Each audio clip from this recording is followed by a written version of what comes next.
Hello, everybody, and welcome to the Digitally Uploaded podcast, the companion podcast to digitallydownloaded.net. My name is Matthew Sainsbury. I'm the editor-in-chief of thatthere.net website. And with me this week, we have Harvard. Hello, Harvard. Good morning, Matt. Good to have you on, as always. We also have with us Trent. Hello, Trent. Yes, hello. I'm not going to be as cheerful as Harvard. That was way too cheerful for the morning. All the cheerful. Good. We're all very happy people here. We also have James all the way from the UK and tapping in at a ridiculous hour, so we should all be very grateful that he's on. Hello, James. Hi, Matt. Okay, so we've got a lot to talk about. We always have a lot to talk about here on Digitally Uploaded. We always provide the contents for you to listen to. We're going to start things off, though, by listening to Hatsune Miku music as I continue my quest to convert the entire world to the religion of Miku. We'll have something cheerful. I'm not quite sure exactly which track, but we will come back and we'll talk about all the games that you'll be playing through June.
Welcome back, everybody. Okay, so this is the last week of May as we record this podcast, so it's time to look forward to what we'll be playing in the next month, and I think June's going to be a pretty good month. Usually it's a relatively quiet one because E3 happens and game developers are too busy telling us what we're going to be playing in the future rather than actually releasing stuff. But this year there is a pretty good lineup of games to look forward to. So if I run through the PlayStation 4 list first, on June 4, we have Warhammer Chaos Bane come out, which should be good. I mean, Warhammer games are half the time they're pretty terrible, half the time they're all right. Hopefully this one's on the all right side of things. Seems like it will be. On that same day, we have Legendary Heroes Trails of Cold Steel 2 come out on PlayStation 4. Obviously, that's already out on PlayStation 3 and Vita, but if you missed those versions, then grab this one. That's an amazing series, that is. Also on June 4, we have the highly fan-servicey puzzle game Kotodama, The Seven Mysteries of Fujisawa, which is P-Cube's first developed game. The publisher, they're historically they've been well known for bringing all kinds of weird stuff over from Japan. Now they're actually producing one as well, which is interesting. On June 11, we have Dragon Star Vanir, which is Compile Heart's latest. Hopefully that's good. June 13, Leisure Suit Larry comes back. God knows why, but he's back. On June 18, the highly awaited Bloodstained Ritual of the Night comes. That's the kickstarted one by Mr. Castlevania. He's back with a game that's Castlevania in everything but name. Hopefully that scratches an itch for people and doesn't turn out to be whatever that mighty number whatever was, which was a failure. Hopefully this one is not. On June 18, Compile Heart's back with a visual novel, Data Live Rio Reincarnation, which is actually a pack of 3 visual novels, I think, which is an awful lot of contents. June 21, we have Crash Team Racing Nitro Fueled, which is a kart racer, which will hopefully purge everybody's memory of that absolutely terrible Sonic one that just released. June 25 brings Super Neptunia RPG, a 3rd Compile Heart game. Gosh, they're busy. They're going to keep us very busy. June 25 brings The Sinking City, which is the latest attempt to do a Lovecraftian horror game, and hopefully that's good. What else have we got? Still going. June 25 brings Wii Revolution, which is an indie game which has caught my attention because you get to be a revolutionary, and the little promotional icon on the Switch store has a guillotine on it, so that should be good. And then right at the end of the month, June 28, comes the next F1 game, and they've become pretty reliable. It's racing sports games, so hopefully that one's a good one as well. Flicking over to the Switch, we've got a lot of games that also came out on PS4, such as Kotodama, Leisure Suit Larry, Crash Team Racing, Bloodstained, Super Neptunia. They all come out on Switch as well. In addition, just looking through, I mean, I guess the main one coming out on the Switch for people who have that console and is not coming out on PS4 is Super Mario Maker 2, which comes out on June 28, and Super Mario Maker was great, so hopefully this one is great as well. Okay, so that's everything. It's a pretty busy month for game releases. Harvard, tell us which ones of those you're going to be playing. Oh man, everything here is like my niche, so I don't even know what to talk about. First of all, Bloodstained Ritual of the Night, I am super optimistic for, because the art style for that looks just so amazing. Like, they just got everything right. And they released a little teaser game that's available right now that's more of like a NES Castlevania style of game. And they've proved that they can nail that old school style while making it feel new and fresh and not painful to play like the original Castlevania was. So I have really high hopes.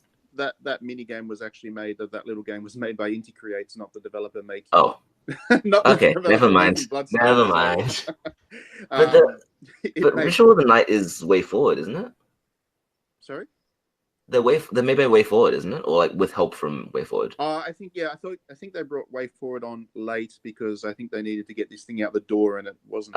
So yeah, that's always that was a point of concern, I guess, for me, was that they did bring Way Forward on quite late to, I guess, try to fix things up.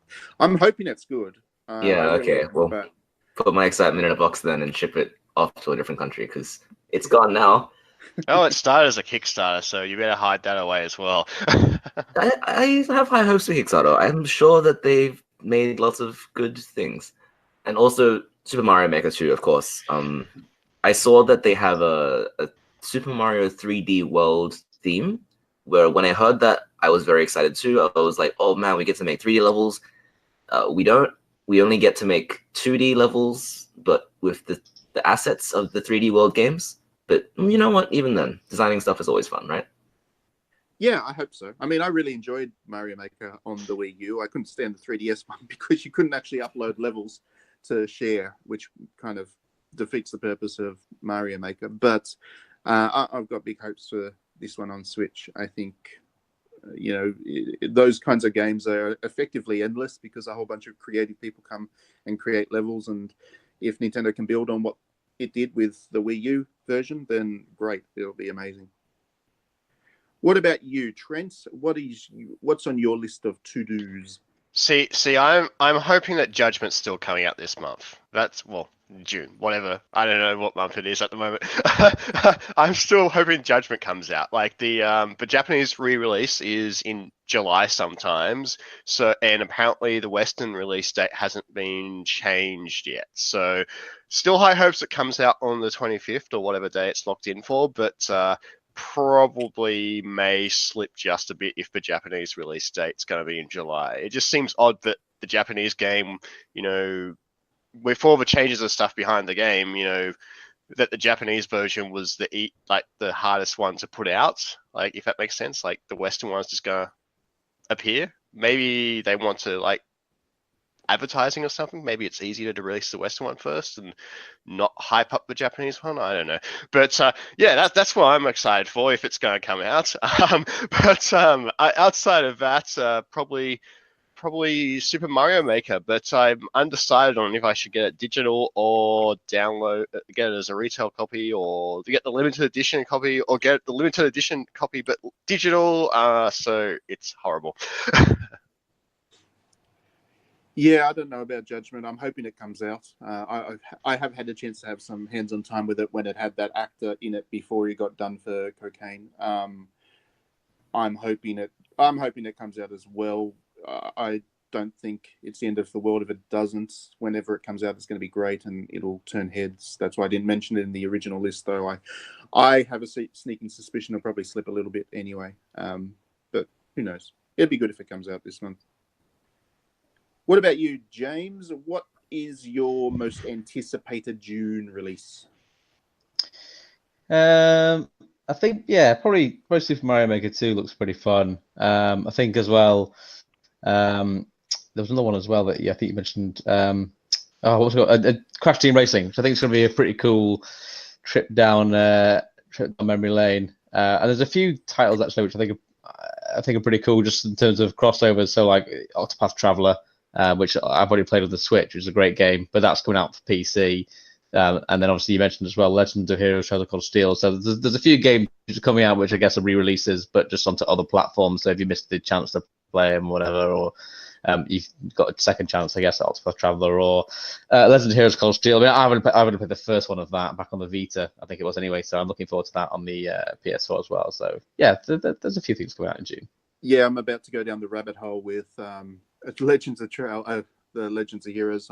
I did play the original two when they released on PS3, but with the third one coming out later in this year, I figure I should probably catch myself up. So I'm about to go down the rabbit hole and play both of those, which is about 100 hours each, thereabouts. They're ridiculously long games, so that's going to be painful. But there's a lot there for me that I'm looking forward to as well, in addition to all the Compile Heart stuff, because everybody knows I love my Compile Heart, even if nobody else does. I'm looking forward to Crash Team Racing. I got to play one track of that in a preview session. It was actually, I was there to play Sekiro as a preview, but they had that on the console as well, so I kind of booted that up and gave it a go for one track, and I like it. I certainly think it's going to be a lot better than the trash fire that is Sonic Team Racing or whatever it's called. Horrible game. Terrible. No, guys. If Crash Team Racing turns out to be really bad, we can just be more like Trash Team Racing. Yeah. No, I don't think there's any. I don't think the risk is there. I don't think Activision's going to let that one slide. So the joke's been wasted. Yeah, we'll have to wait for next time. The other one I'm really looking forward to, which we didn't mention, is the Sinking City. I know the rest of you aren't as bigger fans of Lovecraft and horror and stuff as I am, but that one I'm hoping is good. Call of Cthulhu, which came out last year, that was a pretty good attempt at doing Lovecraft. I'm hoping this one is as well. Different developer, but yeah, it's hard to do Lovecraft well in horror, and I'm hoping against hope that one turns out well. Oh, also, I realized that we missed one. We so, did. if you guys know Samurai Showdown, the old school like 90s fighting game, they're going Yes. for a reboot this month. Yes. So it's Samurai Showdown 2019. And yes. I am mixed. I'm very mixed. Well, I've been Because throwing up the trailers up on digitallydownloaded.net. Plug for the website there. I've been throwing those up as they've been popping up, and yeah, it's looking pretty good. It's using that kind of 3D engine on 2D kind of level. Yeah, that but looks I a little feel bit like King of Fighters. it's a little bit too little too late. I feel like it looks like a mix of that and the old school giant muscle Street Fighter 4 kind of animations. Yeah. And I feel like that's probably a good way they to made put it. King of Fighters look so elegant. And I've always thought of Samurai Showdown as a really nice animated pixel colorful game. And they've changed it into Super Muscle Street Fighter 4. And I'm like, well, I don't know how I feel about this. Yeah, I know what you mean. Like the appeal of those earlier Samurai Showdown games was the gorgeous big sprites that were beautifully animated. And I did think that if they were going to do another one, that would be what they did. They'd go down the BlazBlue route of using really high quality, high definition sprites. They haven't. I don't know. I'm hoping. I mean, as long as the fighting engine's good, then it'll be worth playing. Yeah, I don't doubt that. SNK is usually pretty good with that. But maybe it's just budget, I think. Because you can imagine Arc System Works for Guilty Gear and all that probably spent like so much money on making the 2D, 3D anime kind of style. I suspect it's probably they had that engine kicking around from King of Fighters and decided to reuse it. It does look very similar to that to me, which is fine. I mean, I quite like that King of Fighters game, so I'm hoping that this one turns out pretty well as well. And on that note, we're going to go to some music. That's a lot of games in June because E3 also comes out then. So we'll have a lot to talk about the games coming as well. That'll be announced at that show. So yeah, it should be a good month for video games. What music are we going to choose? I'm going to put, there's 3 of you on the podcast, so each of you are going to have to choose a track. I'm going to put James on the spotlight first. Pick a song, James, any song. Oh man. I like being cruel. Well, we've all mentioned Super Mario Maker, so yeah, let's go for some Mario music. Mario music. Oh, that's a good idea. Let's pick some music from which Mario has the best music? Super Mario Brothers 3? 64. 64. Done.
Welcome back, everybody. So this week or last week or sometime around, whenever you're listening to this, sometime around the launch of this podcast, Sega went and released a new Sonic racing game. What's it called? Sonic Team Racing. Sonic Team Racing. There you go. And I think it's a pretty good summary of how good this game is that I can't even be bothered remembering the name of it. It's terrible. To be fair, the whole series has had hard to remember names. Like Sonic and Sega All-Stars Racing may or may not be the right name for the first game.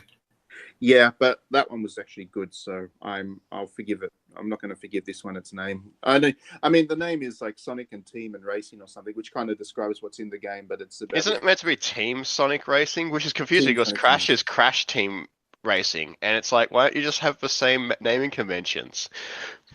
Yeah, Team Sonic Racing, whatever it's called. I mean, it's a pretty self-explanatory title because it is a game about teams racing, but it's a generic title to go with a very generic kart racing game, which is really disappointing because I was looking forward to it. I'm a big fan of kart races.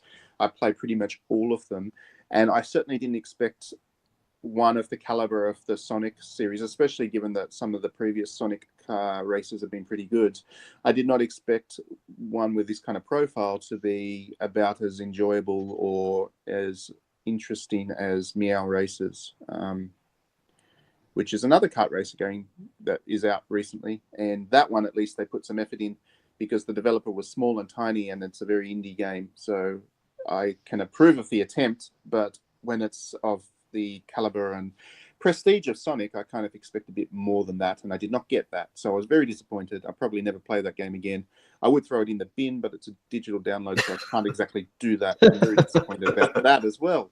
But on that note, has anybody else here actually played it? Are any of you actually going to pick it up? Because I was so excited for it. You have no idea. I love Sumo Digital, and they do such a great job with the series.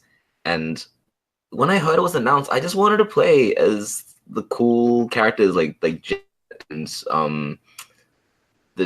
I've forgotten his name, but the Shenmue guy and like all those side characters. And then I found out they took him out. Yeah. And that means they took all the cool tracks that used to be in the game out as well. And I'm thinking like, what's the point, you know? I don't even know where those tracks came from because it's not like it's kind of iconic Sonic locations. Like what's the first one? Greens or Green Hill Zone or Emerald Hill Zone. Green Hills. There you go. There isn't a Green Hills track that's really identifiable as Green Hills. And wait, what? Yeah, I don't know. Had one job. The only track I can even remember now talking, and I did play it about 2 days ago was the last time I played it. The only track I can actually remember talking to you now is a pinball track, and it's not a very good pinball track. Was it like a Casino Night Zone kind of track, or?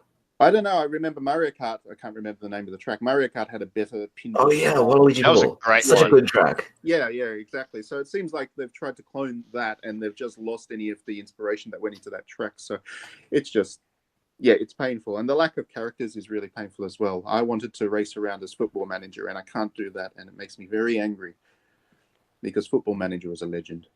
I'm actually so sad about this game. I mean, they had so many opportunities. Sega's got such a huge cast of characters. Digital do before. They could have put like Alien from Alien Isolation in there. That would have been pretty cool. Having an alien race around in a kart, doing its thing. Do you know what it probably was? Because on our big hitters, without realizing that they're... Yeah, I don't know. I don't get it. What about you, James? Are you a fan of kart races? I think the only kart races I've played are obviously like the Mario Kart games and Crash Team Racing. I think that's pretty much it. I am notoriously bad at driving games, and I just unless the cars have got guns on and there's a chance I can kill people on the track, I'm not going to win them. Which is probably one of the only reasons why Mario Kart appeals, because at least I can hit people with shells. So I usually avoid driving games. But yeah, the Mario Karts and Crash Team Racing are great games. But after your glowing recommendation, I don't think I'll be adding Sonic Racing to the list of games to try out. Yeah, I mean, mechanically, it's okay. Like, there's nothing wrong with the actual racing, and you'd be pretty shocked if they managed to screw that up. Like, cruising around the tracks works, And the tracks are designed in a way that I think they're pretty accessible to people. They're wide for the most part, a bit like how Mario Kart tracks these days are kind of quite wide in design, so that you don't feel like you're getting bumped around off the edges too much. So they've done their research and they've cloned, I guess, the Mario Kart approach to track design and racing. But yeah, they haven't got any soul in there. There's no battle modes either. It's quite shallow in terms of how much stuff there is. There's like 5 cups. Each cup has 4 tracks, so that's 20 tracks, which is not much when all you can do is single race, team race, or online race. There's just no depth to it, and yeah, I don't know. I don't know how many more things I can say about this before I make the few Sonic fans that listen to this podcast really mad at me for ripping into it a little bit too much. Let's flip the conversation then. Let's talk about kart races. What makes a kart racer good. Obviously, Mario Kart being the example I think that most people would immediately point to. But are there any other kind of kart races that you've enjoyed, Trent? And if so, what did you like about them? Wow, I'm trying to think of a kart racer. The last kart racer I played, which wasn't a Mario Kart, unfortunately. It's definitely not the big series. It's like, well, not yearly, like console release. It's like, oh, it's gonna have Mario Kart. Like, that's my, kart racing fix. And I guess, though it's using an example of the Sonic series and you're probably dragging you back into the Sonic conversation, I really, really love Transformed. Like it had soul, it was perfect. It had all the characters, you got to play as Football Manager, which you really loved. And like, it just seems like it worked out what was also working with Mario as well. Like I'd never played a Sonic one up until that point, and then that one was like that. This is taken me. This has made me love the series. I'm gonna get into anything which comes out of it. So it was a good kart racer, but yeah, obviously it's disappointing that the other one was a bit bad. But yeah, Mario Kart is usually my go-to, and I'm the crazy person which enjoys all the newer Mario Kart games over the older Mario Kart games. Like I just feel like they have worked out, things like, you're not bumped around too much in the track, the speeds seem a little bit more, I guess, casual, but that's what I sort of want in the game. Like, I don't want it to be really serious, like, old-timey arcade. I just want that sort of nice, not a leisurely drive, but, that speed behind it as well, but also the control. Yeah, do you think that Mario Kart is such a dominant it has such a stranglehold over the kart racer that it's too hard for other developers to compete? Is it almost pointless to try and make a kart racer unless you're Nintendo making a Mario Kart? Well, I definitely think it sort of is like that, because it's like especially at least on Nintendo consoles, because even if you look at things like Super Smash Bros., like no one really approaches Switch or any current Nintendo console, or even in the past, and say, we're going to make a fighting game. Like, it's just too hard to penetrate, I guess, the mindshare with something which would compete with Super Smash Bros., especially even, like you saw Sony was doing that direct, everyone's like a team member, like it's all our IP, that sort of thing, and no one really remembers that. Like, some people might have fond memories, some people might like it, but it was very niche. So it's something which only really Nintendo can do, unfortunately, because they've had that game be a strong IP for so long. It's just, that's where the mind share is, and people are like, oh well, it's came out, Mario Kart's came out, and that's what they pick up. Yeah, with regards to Smash Brothers, I understand why that one is hard for other developers to compete with, because you need a massive roster of characters. And I think other developers have tried that in different ways and done it quite successfully. I quite liked the Sony Smash Brothers type game, to be honest. I thought it was quite clever, and it had a good cast roster, and it was an enjoyable alternative to Smash Brothers. And I really like what Koei Tecmo did with Warriors All Stars, which was their version, I guess, of the character mashup. It wasn't really a fighting game, but that's Smash Brothers is that mix or blend of characters thrown together in some kind of game for the purposes of fan service. And I think other developers do that okay. Where I think it's a bit odd is Mario Kart is quite focused on the one property, which is the Mario Kingdom. So it doesn't really indulge the huge character roster that Nintendo has access to. And other developers have similar rosters that they could draw on. Square Enix could easily do another Chocobo Racing, for example, and it would work in terms of the roster. You know, Sega's got its own roster. It would only need a couple of additional characters to satisfy people in that regard, I think. And it seems to be something about the racing or the design of the game or something. Maybe it's just the amount of money that they have to throw into it, and maybe Nintendo approaches Mario Kart almost like a loss leading thing, or it's a console selling thing, whereas Sega doesn't have to sell a console, so it doesn't need to put as much effort into the kart racer. I don't know. I don't understand why other developers aren't pushing a kart racer, because it's a lot of fun. It's a great way to engage with younger audiences, and yet only Nintendo does a good job with it, and I don't know why. Well, I guess. Yep. Sorry, I was just gonna say. I guess on the other console manufacturers like Xbox and on the PlayStation, their heritage is in with like the actual serious racing games. So maybe that's the problem there. So well, I mean, Sony's got the Wipeout series, and that's not exactly a serious racing game. And I think Sony does a good job with that. And obviously, yeah, you're right about Microsoft. Microsoft hasn't got the capacity to make a kart racer. It has one cute character, and that would be that Forza pirate. car. It'd be that character from the pirate game, which nobody actually liked. I'm just imagining imagine like Halo races, and imagine like State of Decay races. I would not actually put it past Microsoft to do it at some stage, to be honest. I mean, they made those bloody pops out of that stupid Gears of War series. So yeah, like Gears of War racing. How cool would that be? Gears of War racing. That would be pretty funny. Actually. Like every now and then, you just need to like take cover somehow. You have to mow through hordes of like enemies on the way. Set up, throw some turrets up to deal with, some enemies on the way.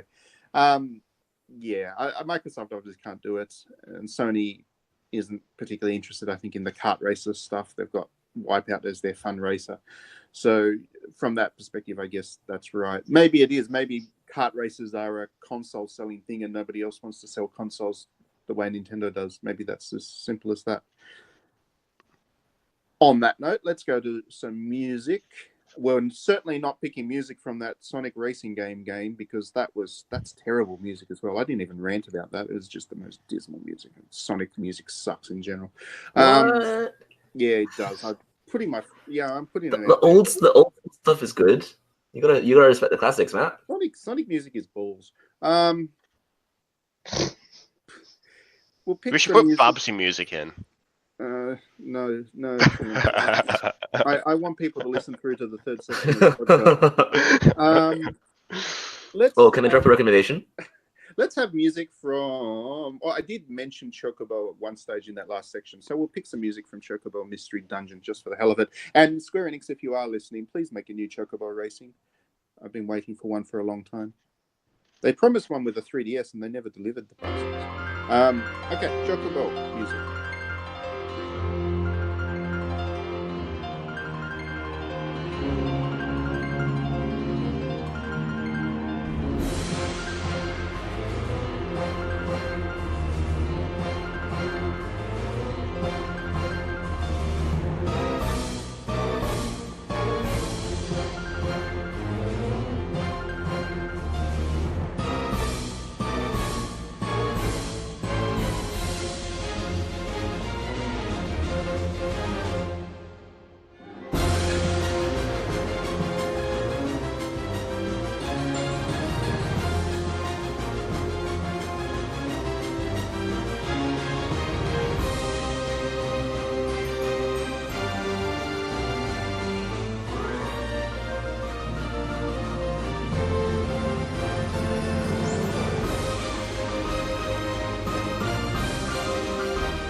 Welcome back, everybody. Okay, so for the last section of the podcast this week, we are going to talk about Octopath Traveler. The reason being, as James mentioned earlier on in the podcast, it's actually coming out on PC soon, which is good, because anybody who doesn't have a Switch now has no excuse to play it. They absolutely have to. It's essential. It's an amazing game, and we are going to talk about why it is such an amazing game. James, tell me, why do you love Octopath Traveler so much? I don't know. I just think for me personally, it just ticked like so many boxes. I mean, I love the kind of like the sprite sort of style animation, and I forgot what they called it now. Was it like what did they call it? HD 3D or something? I forgot what they referred to it as. HD. I don't know. I've always referred to them as HD sprites, but I don't know what the technical name. I thought it was some weird 2.5D HD. Yeah, it's high something definition like that, or something. Yeah. Yeah, but I just thought that's like they got a patent on or something, don't they? Isn't it? Yeah, I'm pretty sure they actually like got some legal protection or copyrighted it or something, so nobody else can actually use this particular art style that they've developed, which is good. That's just uncool. You shouldn't be allowed to patent an art style. All right, I just Googled it. It says HD 2D, and yes, it is trademarked by the developer. Trademarked, there you go. There you go. But yeah, the artwork was just. I mean, I really liked it. I thought the artwork was great, and the characters were good as well. And I don't know. I thought it was the combat was like deceptively in depth. I guess it was you could be really strategic about it rather than just button bashing your way through things. And there were. I guess I don't know. I sometimes find in a lot of RPGs you can unlock so many skills or things, and you probably very rarely use all of them. You'll probably find one or two that you really like, or you just won't bother with a lot of them, and you just resort to just default attacking things or whatever. But I don't know. There were a load of bosses in that game where you really had to strategically plan out the right move at the right point to get to the break points in the combat to really kind of get you somewhere. And I don't know. Yeah, I thought the combat was good, the graphics were great, and the storyline was fun as well. So it pretty much hit like every nail on the head. And combined with the fact that it was on the Switch, so you could literally just pick up and play whenever you wanted, I just thought was amazing. It's just annoying that they had a significant shortage of it when it first came out in the UK. I don't know what it was like in Australia, but it took something like I think it took me 3 months to get a copy of it because it was just sold out everywhere, which is incredibly annoying. I'm pretty sure we had all your stock. The joys of digital stuff, you have unlimited stock. Is that a plug for the website, Matt? Yeah, it is. The joys of digitally downloaded. It absolutely is. Save the environment, buy digitally. Yeah, did you play the Bravely Default games by any chance, James? On the 3DS? So I played a little bit of Bravely Default on the 3DS, but only like at a mate's house. Like I played it at his house. I never actually played the full game. I never owned a 3DS, to be honest. And then I know that there was a second one, wasn't there? There was Second Layer, I think it was called. Yeah, there was that one as well. Yeah. The reason I mentioned them is that for me, Octopath Traveler. It's about the same team, isn't it?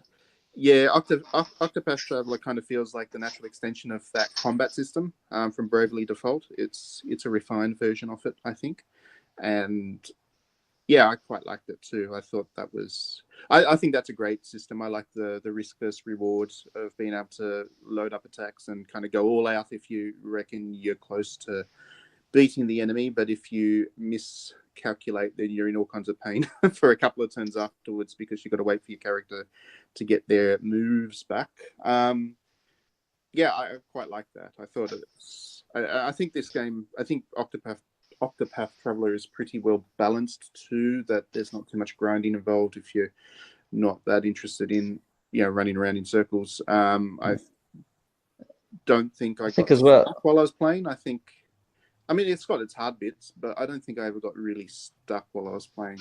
Unlike more. I think as well. Like I don't know what everyone else's view on it is, but like personally, I grew up on the old kind of more turn-based RPGs, and more moving to action RPGs, and that turn-based element slowly disappearing. So when things like this come out, personally for me, I thought like I prefer turn-based rather than action RPG because they do end up just usually being button bashing games. So yeah, so when things like I I guess like Persona 5, Octopath Traveler, when games are still coming out now and they're still utilizing a turn-based system. I don't know. I just prefer it. I think it's nice when they do come out and they don't resort to just saying, okay, right, we've got to put in just an action RPG button bashing element to appeal to more people, and we're going to sod that and just make a game that we want to make and the way we want to make it, and turn-based is the way. So I just like that personally. But yeah, absolutely. And you'd think that Square Enix would pay attention to the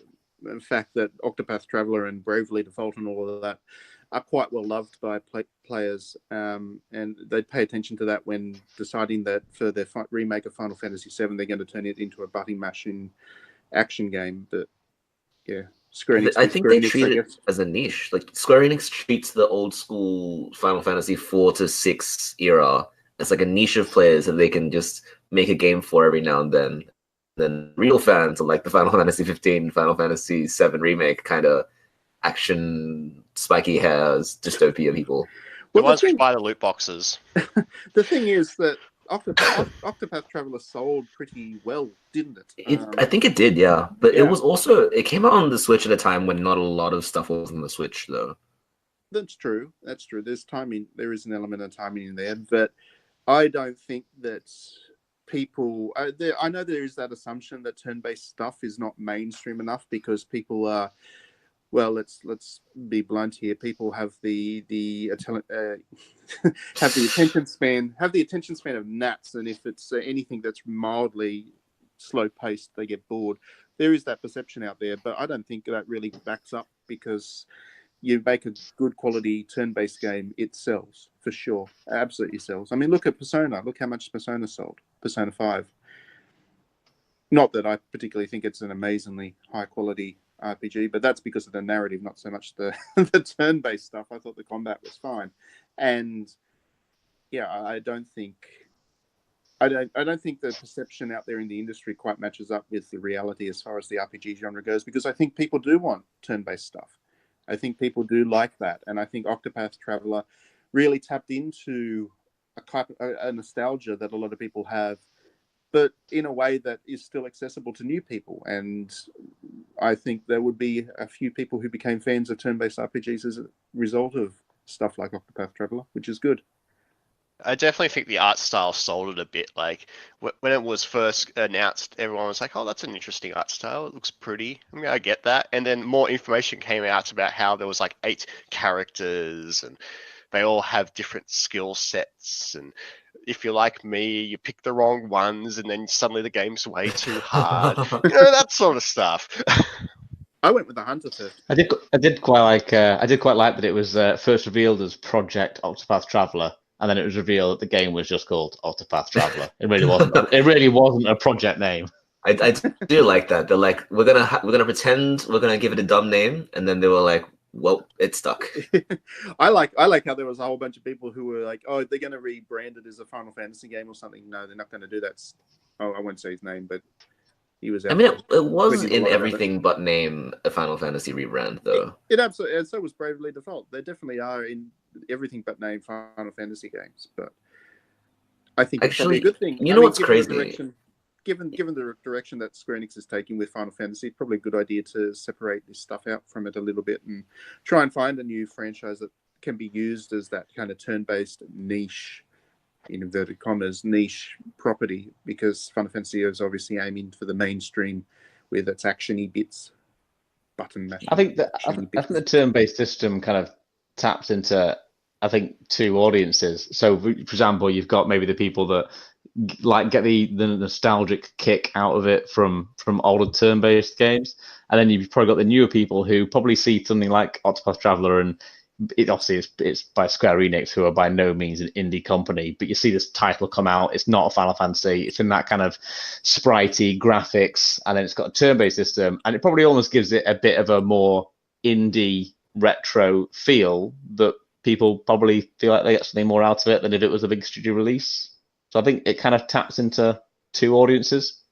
Yeah, I think it almost reminds me of the era of Squaresoft as a company in the SNES and early PS1 days, where they'll just greenlight everything. And Octopath reminds me of especially a game from back then called Live Alive, where you were also playing as different characters across time. But I think having that kind of standalone story, standalone game, and you know that when you get into it, you're not getting sucked into like some giant series. You just know you're gonna have a good RPG and it's gonna tie itself up well, and you're done. I think that's quite appealing to a lot of players. Yeah, there's probably an element of that there now that some of the Square Enix's RPG franchises are so long. You just if you're new to it, you're not sure if you should be buying into it all. I definitely think there's an element of that. Probably more so even for Dragon Quest than Final Fantasy. Final Fantasy has that perception where every game is just so different. It's not so much of an issue, but Dragon Quest people seem to see as one continuous franchise, even though they're not. Even though the games are separate to one another, I think people have that perception that buying into Dragon Quest is buying into everything to do with Dragon Quest. So having something like Octopath Traveler where they could have that experience but not feel like they have to play 30 games afterwards is probably a good thing. 30 games in a series would probably be pretty good. saying that, by the time we get to Octopath Traveler 7 or 8, it's going to... Nonopath Traveler. Yeah. Octopath Traveler, the Oct. That'll be the 8th one. That's a good title. I'm going to trademark that now so Square Enix to pay me. No, it'll be 100 verse game. Each have like a different 100 characters, each all different in an RPG, and then they slowly all die. And then Trent, that's just Suikoden, isn't it? We could have Octopath kart racing. Octopath kart racing, yes. That would be pretty fun, actually. That'd be amazing. That'd be great. I'm trademarking that. We should make games. We should. We should stop doing this podcast thing and actually make them. Get off our bums. Stop criticizing, stop complaining, and fix them. But then we're lazy. Okay. I think we'll give this podcast a wrap there. Thank you very much, everybody, for tuning in. Thanks, as always, for being on, Trent, Harvard, and James. We are going to listen to some lovely music from Octopath Traveler because it has an amazing soundtrack. We didn't really talk about that in this section, but it does. The music's great, really great. I have a signed CD. I'm so happy about that. It's my favorite thing. We'll be back next week to talk about more stuff. If you have any suggestions for what you'd like to hear on the podcast, just drop us a note. That would be great. We're always keen to talk about stuff that is of interest to people. Otherwise, thanks very much for being on.